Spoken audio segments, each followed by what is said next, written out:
Esmy Villarreal, President and CEO for the Brownsville Chamber of Commerce. Esmy, the reason I wanted to catch up with you is that I know recently you won a big award, and your chamber gets elevated more and more as the years go on. Tremendous membership numbers, but recognition at the national level. Tell us about that. Yes, thank you, Steve. We're very excited to announce that the Brownsville Chamber of Commerce now is an accredited Chamber of Commerce. It's through the U.S. Chamber of Commerce Foundation. We are now a 4-star ranked Chamber of Commerce, and we're very proud to say, of course, this is a recognition for our membership in our region. We're one of 42 in Texas, one of 193 at a national level from the 7,000 chambers in the United States. We're top 3% at a national level, and we're excited to bring this to our community. We're excited to, tell everyone our story that as a small business, a nonprofit organization, and most importantly, a member-driven business organization who solely depends on the business investment, we ourselves are trying to be better to better serve them. I have to say, one of the marketing tools I like when you happily bombard us with all the events you've got is that university. You've got the Brownsville Chamber University. That's a very fun thing to be saying, but you would argue it's correct because you've got so many educational programs. That is. So Chamber University started with one of my former predecessor, Dr. Melinda Rodriguez. She had a vision to implement and bring to, our organization something that would stand and represent who we are. Chamber University is part of a program of work. We host with other community partners and our own multiple workshops. So the Brownsville Chamber of Commerce hosts between 40 to 50 events on a yearly basis, and many of them are free of charge as well, complimentary to our business community. Others have, of course, a fee. But our goal is that Chamber University is here to stay. It's an open forum to educate our businesses of important matters of how to continue to grow in their business, bring to them legal matters, HR matters, and different tools and resources that they need. We've learned and discovered during the pandemic that there's a lot of different things that our business community is in need of, and we're here to do that. Yeah, I was going to mention the pandemic. Obviously, everyone got hit by that. That goes without saying, but how has the Chamber recovered from that in getting the membership numbers back up and the activities you're putting on? How big a challenge has that been? As an organization, to be quite frank, we took the opportunity of the pandemic in a positive way to continue to serve our community. We understood that our business community was suffering, for lack of a better term, and our responsibility was to continue to provide those resources and tools and be there. As an organization, and thanks to the great support of our board of directors, which represent 20 different businesses from all sizes, we decided to continue to offer services and be present, very present. Now we are just starting to see the pandemic, though, as an organization. And I say this respectfully, right, in the sense that businesses, for those that think that businesses are all 100% back to doing business and have forgotten the pandemic has really caused a negative impact in our business community. In fact, businesses continue to recover from the pandemic. Businesses are now going through different challenges, is that retention of talent.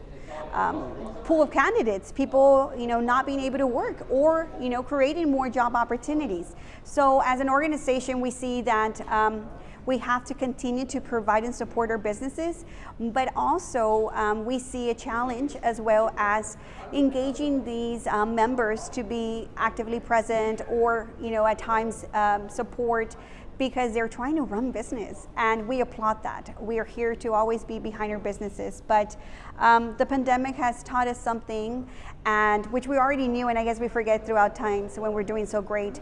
We all need of everyone, and our responsibility as all chambers do a marvelous job is to stand behind our business community. And going back to the national recognition you've just received, how will that manifest itself at the local level? From that recognition, how will your membership benefit from that?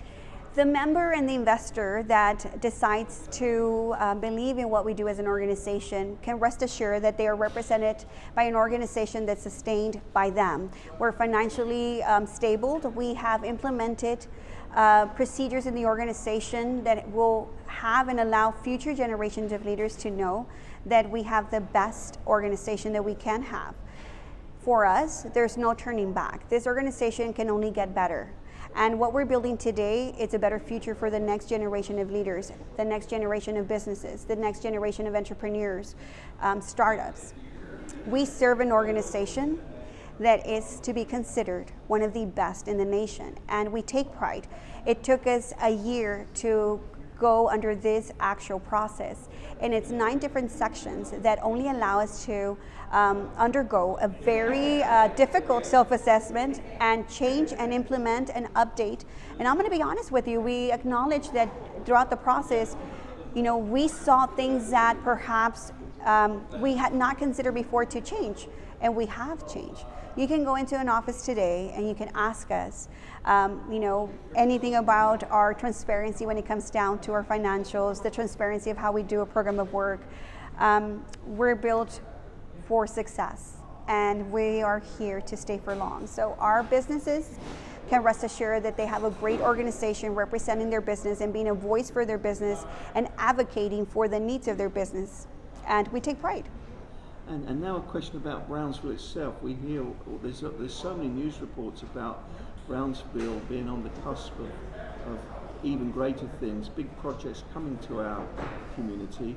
You have your finger on the pulse of the business community in the city. What's the mood out there? Is that excitement that these potentially huge projects that are coming the way of this city?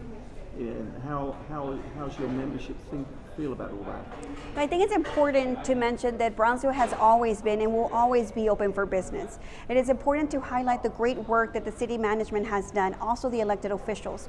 I feel that it's important to educate the viewer and also, of course, the audience that follows you, but most importantly, the business community and the constituents, that there is a lot of great things happening. There's momentum that has been built. Our great mayor, Trey Mendez, has created 4 years of great hard work and accomplishments. The city of Brownsville is no little city. The city of Brownsville is the largest city in the RGB. The city of Brownsville is one of the most fastest growing cities. So with that said, I feel there's momentum, there's credibility, and this is an opportunity to continue to move forward with what's to come. That's the importance of today's event, that we have to educate everyone else of what is happening and how great of a city we are, because let's not get confused. The city of Brownsville will always be open for business, and we love that. We're implementing now the online permitting process. I think that businesses have been very vocal about the needs and also those that are investing, and the city has actually listened. They continue to listen and will continue to listen to their needs and are implementing different things that would facilitate processes that would allow that person that has a dream to start their business to do so, and for them to seek to open their business here in Brownsville, Texas. And how do you, obviously you're right on the border and you benefit so much, the city benefits so much from the trade from Matamoros. It's obviously a two-way street there. Both cities help each other. How do you as a business chamber connect with your counterparts in Matamoros, and do you have any special programs that support that? That's a great question. I feel that it's important to really tell our story, because as a border town, we're binational, we're bicultural, we're bilingual, and we take pride in our ties with our counterparts.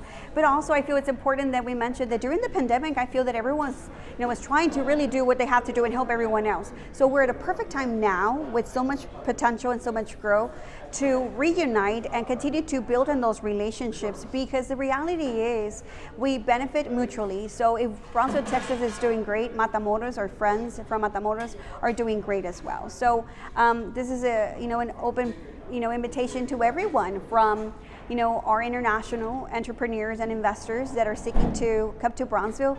They have to know that we're here to help them. They also have to know that as an organization, we partner with the Small Business Development Center, and they offer free resources so they can really acquaint themselves of the steps to open a business. Our goal as an organization is to partner with other community partners that have resources to allow them to have a successful process and become a very sustainable business in Brownsville.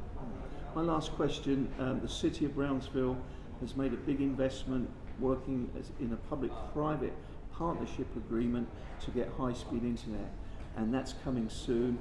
What do your members think about that? That they're in a city, one of the few cities in the valley that's going to have the fastest internet available, and that is got to be a good economic development tool. It is, and and I keep repeating myself when I mentioned the pandemic. I think we all learned during the pandemic the importance of broadband, the importance of connectivity, and how as a business and even at home, our students that were learning from home, the need of having good connectivity, that is key to the success and the rapid growth of a business. So I feel that the city of Brownsville has done a great job creating opportunities, and at the end of the day, it's up to the constituent to make a decision as they have a choice, and by bringing choices for them and educating them at the end of the day as they choose what's best for them, I think we're doing a marvelous job when it comes down to creating opportunities and allowing the businesses to choose what's best, but also to know that being connected is the best thing we can be. We've also learned that you don't have to be somewhere in particular. Just by the fact of having a phone, you can conduct business from your garage. And those are one of the most successful businesses that we've seen them grow and now are flourishing. So, allowing ourselves as a city, of course, that they bring, the municipality has brought this opportunity, I feel it's key to the success of businesses that are to come, that are here and are thinking of doing things differently. So Esmy, have I left anything out? Any other topics? Anything else you'd like to say? Well, I feel it's important to, one, continue to educate the constituents, not just from Brownsville, but for the region, and make sure that we educate them of the opportunities that the great city of Brownsville has to offer. Also, to educate them that there is progress, ongoing progress, and we're unstoppable, that we're creating opportunities for people that want to come and open their business here, and not to be shy of making a call. We are open for business. We encourage everyone to come to our local chamber and call us at 542-4341. We are builders and we're connectors. We have the ability that we may not know the answer to everything, but we have the ability that we know everyone. And that's important when you're starting a business. We'll connect you to the right resource to make sure that your business is here in Brownsville, Texas. Esmy Villarreal, President and CEO, Brownsville Chamber of Commerce, thank you so much for today's interview. We appreciate you. Thank you.